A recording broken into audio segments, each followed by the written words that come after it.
سوال ہے کہ ایک تو ایام نحر کی وضاحت ہو جائے اور دوسرا ایام النحر کے اندر اللہ کو محبوب ترین عمل کا ذکر ہو جائے۔ ایام النحر رسول مکرم صلی اللہ علیہ وآلہ وبارک وسلم کی تعلیمات سے ایام النحر ذو الحج کی 10 تاریخ سے شروع ہوتے ہیں، یعنی جیسے ہی طلوع آفتاب ہوتا ہے ایام النحر شروع ہو جاتے ہیں 10 ذی الحج کے طلوع آفتاب سے ہی۔ فجر کے فوراً بعد کہہ لیں، طلوع آفتاب کہہ لیں، ذو الحجہ کی 10 تاریخ کو جب آپ کہیں گے تو پھر یہ بالکل 10 ذی الحجہ کی صبح کو ایام النحر شروع ہو جاتے ہیں اور یہ رہتے ہیں 12 ذی الحج کی غروب آفتاب تک۔ 10 بھی اس کے اندر شامل ہے، 11 بھی اس کے اندر شامل ہے، 12 بھی اس کے اندر شامل ہے، غروب آفتاب تک ایام النحر ہے۔ ان دنوں میں اللہ کو سب سے عزیز جو عمل ہے وہ ہے خون کا بہانا، یعنی قربانی کرنا۔ اللہ رب العالمین اپنے محبوب کی امت سے سب سے جس عمل کو ان دنوں میں پسند فرماتا ہے، سب سے زیادہ پسند فرماتا ہے، وہ ہے قربانی کرنا۔ کہ ایام النحر کے اندر ایک تو قربانی ہے اور دوسرا ایام النحر کے اندر تکبیرات کا کہنا، یہ مستحب عمل ہے کہ ہم تکبیرات کو دہراتے رہیں، بار بار دہراتے رہیں، بار بار دہراتے رہیں۔ اللہ اکبر لا الہ الا اللہ واللہ اکبر اللہ اکبر وللہ الحمد۔ یہ جب ہم اللہ کی پاکی، اللہ کی بڑائی اور اللہ کے لیے حمد و ثنا کا اعلان کرتے رہیں گے تو اللہ رب العالمین ان دنوں کی فضیلت سے ہمیں ضرور نوازتا ہے۔ ایام النحر کے اندر سب سے عزیز عمل اللہ کو قربانی کا ہے،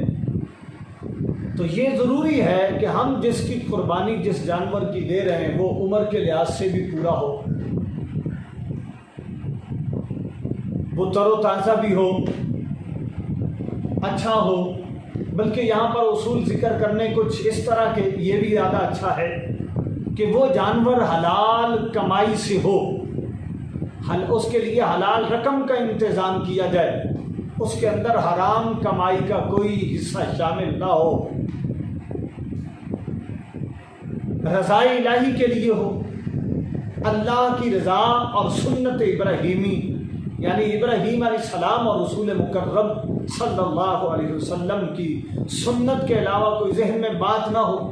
یہ جذبہ سلامت ہو کہ ہم ابراہیم علیہ السلام کی سنت کو زندہ کر رہے ہیں اور ہم اللہ کی بارگاہ میں اللہ کی خوشنودی حاصل کرنے کے لیے، اللہ کی رضا حاصل کرنے کے لیے یہ ابراہیم علیہ السلام کی سنت کو ادا کر رہے ہیں۔ اور اگر کسی کے دل میں یہ وسوسہ یا خیال پیدا ہو کہ ہم اس دن گوشت سے فائدہ حاصل کر لیں گے یا اس دن لوگوں کے لیے نمود و نمائش کی بات ذہن میں آ جائے، ایسے وہم، ایسے خیالات انسان کے دل سے، مسلمان کے دل سے نکلنے ضروری ہیں،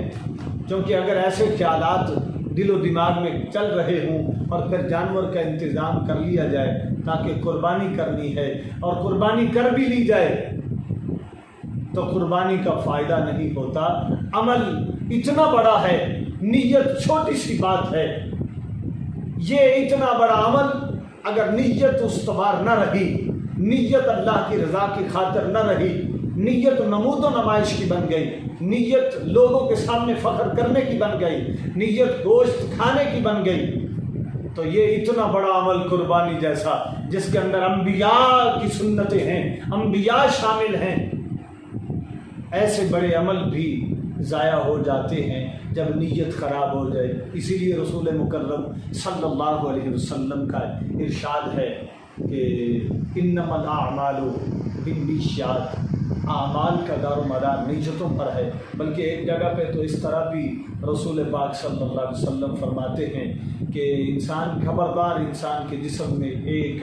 گوشت کا لوتھڑا ہے، اگر وہ صحیح ہو تو سارا جسم ٹھیک ہوتا ہے۔ اور پھر اس کے بعد رسول پاک صلی اللہ علیہ وسلم نے فرمایا، اشارہ کر کے فرمایا کہ یہ دل کی بات ہے، یہ دل ہے، یہ دل ہے، یہ دل ہے، یعنی یہ وہ اتنی اہمیت کا حامل ہے، اس کے اندر جو بات آتی ہے وہ خالق کائنات اس کو قبول فرما رہا ہوتا ہے، اس کو سن رہا ہوتا ہے۔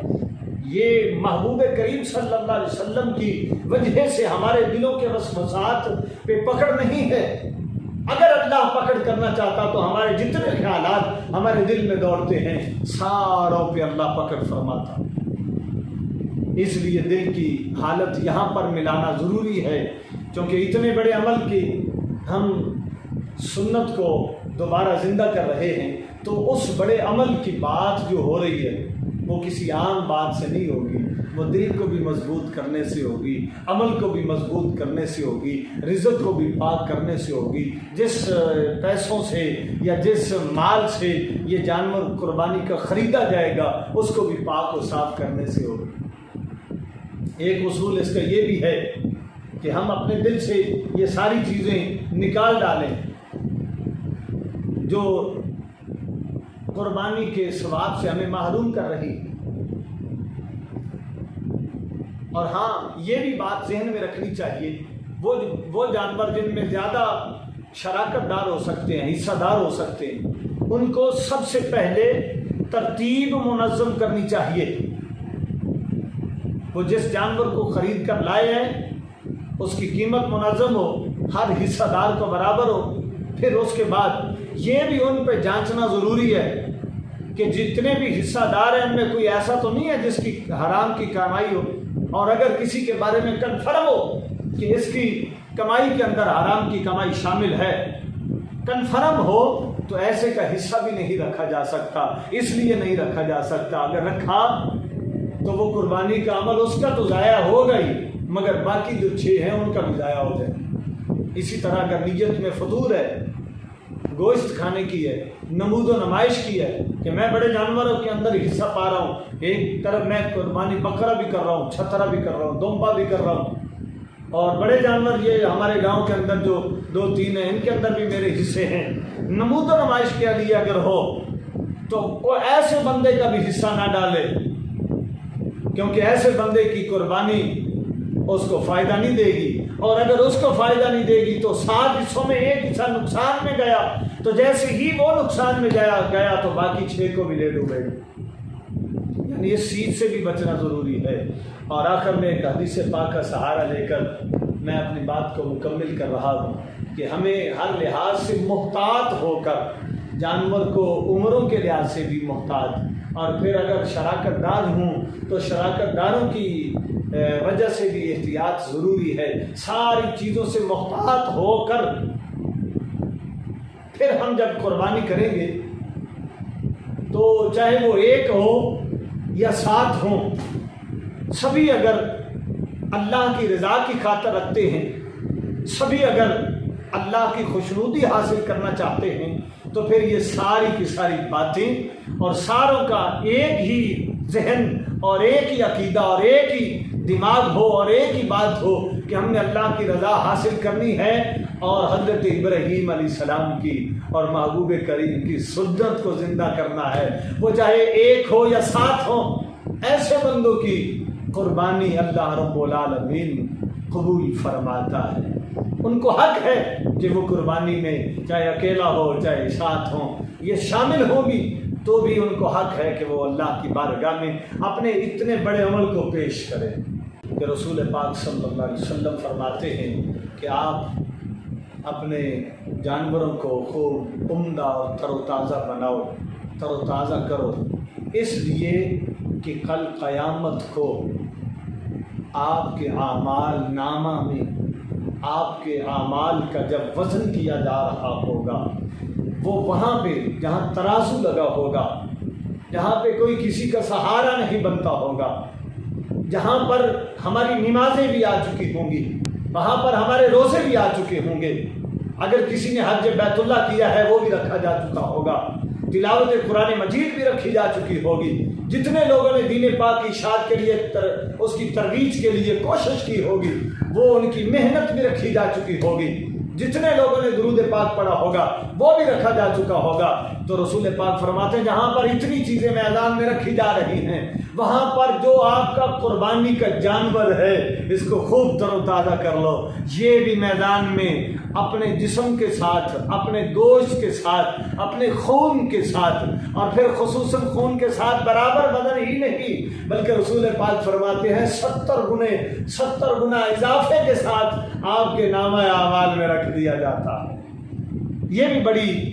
کرم نوازی ہے اللہ کی، یہ بھی بڑا انعام ہے اللہ کا۔ ہمیں چاہیے کہ ہم رزق حلال اور حلال رقم کا بندوبست کرتے ہوئے، اللہ کی رضا چاہتے ہوئے، سنت ابراہیمی ادا کرتے ہوئے اپنی نیتوں کو سنوار کر خوب تر و تازہ جانور کی قربانی کریں تاکہ اللہ رب العالمین ہماری اس قربانی کو قبول بھی فرمائے اور ہمارے عمل سے خوش بھی ہو جائے۔ دعا ہے اللہ تعالی عمل کی توفیق عطا فرمائے۔ وآخر دعوانا الحمدللہ